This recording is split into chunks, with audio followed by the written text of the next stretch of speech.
আমার ছেলেটাকে কিছু সময়ের জন্য তার দিদুনের কাছে রেখে আমরা যাচ্ছি এক জায়গায়। চলো যেতে যেতে তোমাদের বলি আমরা কোথায় যাচ্ছি।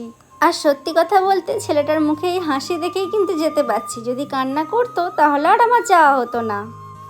বৌদি, আমি আর ননি যাচ্ছি রান্না পুজো বাড়ি খেতে। সত্যি কথা বলতে কি জানো তো, নিজেদের বাড়িতে যতই রান্না পুজো থাকুক না কেন, পাশের বাড়িতে নিমন্ত্রণ হলে সেটা আরও বেশি ভালো লাগে, কারণ ওখানে কোনো কাজের হেডেক থাকে না, ওখানে কোনো কিছু চাপ থাকে না।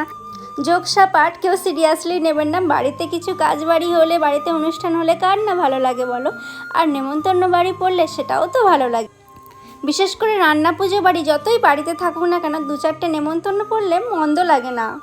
চলে এসেছি আমরা এখানে, সবাই বাচ্চা কাচ্চারা খেতে বসে গেছে। আর ননির তো ভীষণ খুশি, কারণ ননি তো দিদির বাড়িতে এসেছে।